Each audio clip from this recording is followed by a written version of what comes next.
Hello, welcome back to the Piping Pastor. I'm your host, Bill Atkins. Today we'll be having a brief discussion of the casual ascot, in addition to an understanding of public and private worship.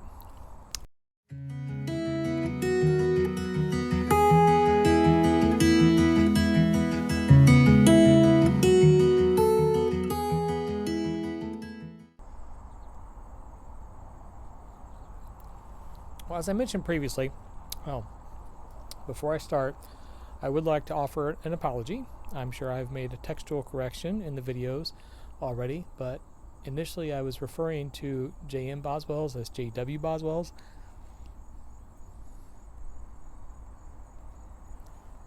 I have a tendency sometimes to transpose letters and numbers in my head as I'm thinking and speaking. Probably goes back to an undiagnosed dyslexia, is what I've been told in any case. Many people in my generation suffer from. Additionally, I have a good friend in Scotland whose initials are JW. So I got in the habit of saying that. So my apologies, Mr. Boswell, as I smoke a Boswell pipe with a Boswell tobacco.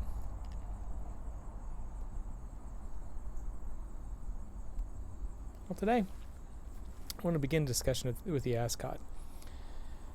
As I'm wearing a casual ascot now, and as you can tell by the Panama hat and sunglasses, my hopes for autumn arriving imminently were dashed by the treacherous jet stream. So the cold brew pitcher has yet to be put away, and my knits and cardigans lay resting in their cedar enclosure for yet a few more weeks.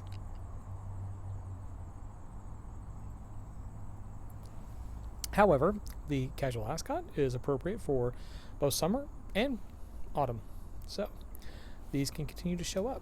Now,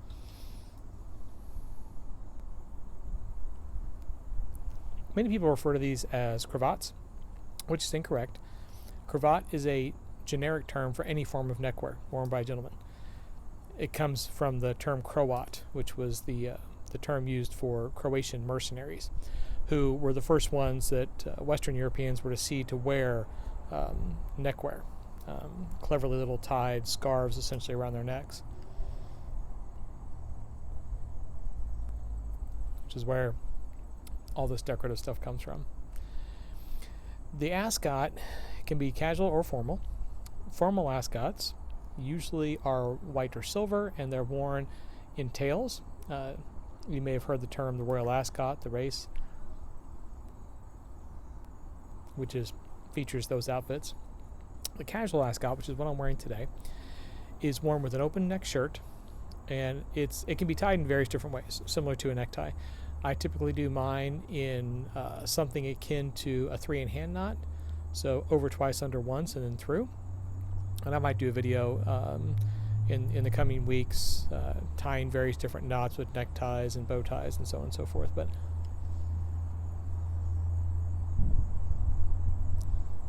it's a classic piece of menswear, which oddly enough is seen as a bold fashion choice oftentimes, because people associate it in a very negative way with the 70s. Scooby-Doo, and people wearing casual ascots tied about their neck with a rather large knot off to the side. But they can be an excellent piece of formal or not formal, or of casual neckwear, and they're great during the summer. It's a great way to set off an outfit. And if you have a large neck, which I do not, but if you have a large neck that you want to downplay a bit, ascots are a great way to do that as well. Cary Grant famously wore ascots very often because he was a rather well-built gentleman and had a rather thick neck owing to his gymnastics career. So he was rather self-conscious about it, and as such would wear ascots to kind of cover up that feature of his.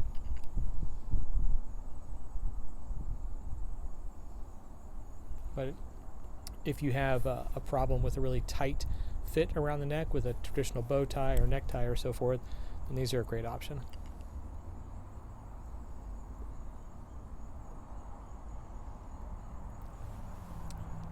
Now,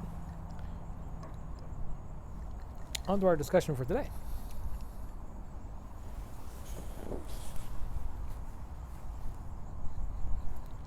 I mentioned in the last video about poets in the 17th century, most often in the UK, who were poets as well as priests, Anglican priests.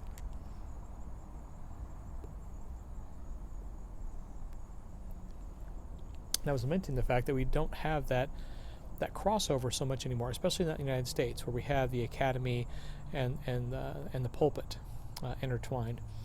But there was a tradition of that, of a poet pastors, I should say more accurately, in the United States as well. And today's poet's a good example of that, Edward Taylor.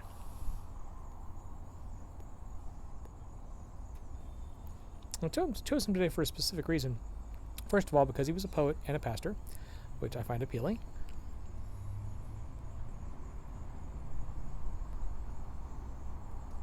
But also because the message for today comes through in his poem and in his life. So first of all, let's get to this poem. Now I'm not going to go through the whole thing. If you'd like to look it up and read the entire thing, of course you can find it here in the Oxford Book of American Verse. You can look Edward Taylor up in particular. He does have single volumes published under his name. And this is the poem, "The Joy of Church Fellowship, Rightly Attended." This stanza in particular, I think, really speaks to what the entire poem is about. In all their acts, public and private, nay, and secret too, they praise in part. But in their acts divine and worship they with hymns do offer up their heart. Thus in Christ's coach they sweetly sing, and to the glory ride therein. Now, he's talking in this poem about a group of worshipers in a church singing praises to their God. And he highlights in that particular section there that they're singing praises and hymns to their God out loud for all to hear, but also from within their hearts.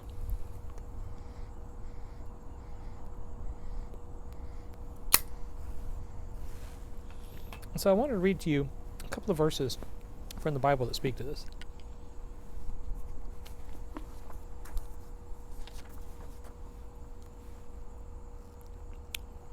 Our first in Matthew chapter 6, and this is beginning in verse 5. And whenever you pray, do not be like the hypocrites, for they love to stand and pray in the synagogues and at the street corners, so they may be seen by others. Truly I tell you, they have received their reward. And the second one comes to us from the book of John.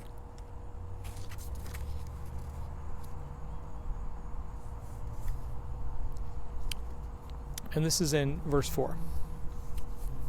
Chapter 4, excuse me.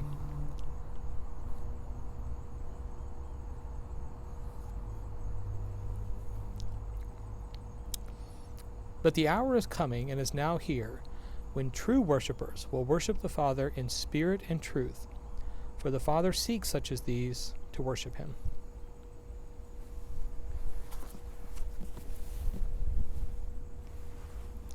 Now, when we look at those two verses in conjunction, oftentimes people have the impression that we're meant to worship silently in our own hearts. And that a public proclamation of worship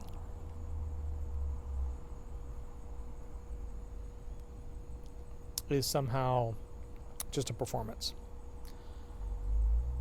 But it can be both. We can publicly proclaim worship in groups and church, out on the street corners, and still be worshiping truly in our hearts, and that just be an outgrowth of it.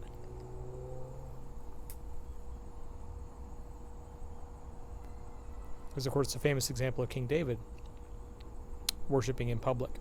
And obviously he was a man after God's own heart, so he was worshiping in his heart as well. And again, I chose our poet for today for a particular reason, not only because his poem highlights what I'm talking about, but also because his life did.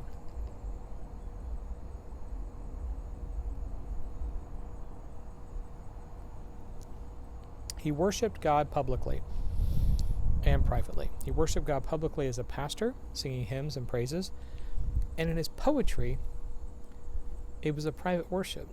It was a private, creative expression of his interpretation of God's action and his outpouring of love towards God.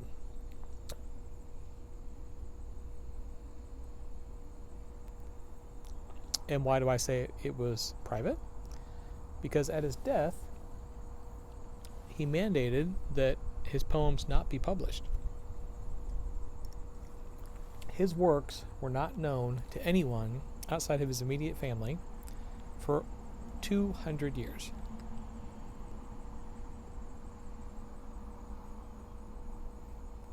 These poems that could have been published could have perhaps made him famous, certainly could have expanded his ministry and his influence, would have brought him into the hobnobbing circles of a literary elite of his day.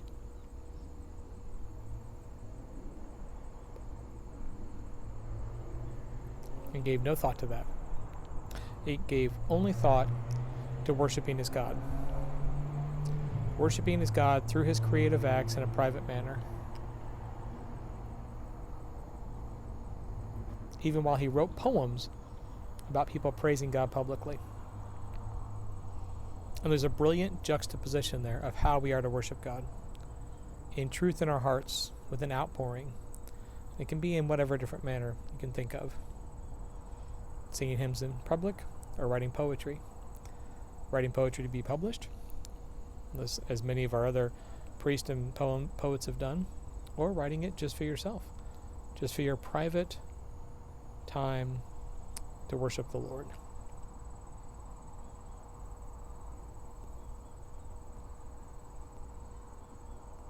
There is something beautiful in a private word.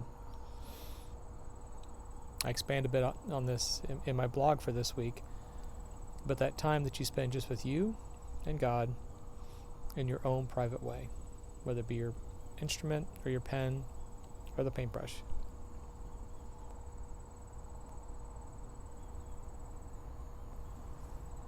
Or the physical performance of a dance or a kata.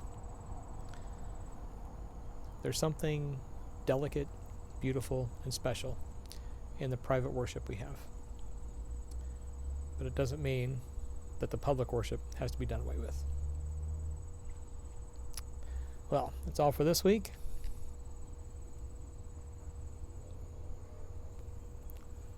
We'll see you next time. And as always, happy reading.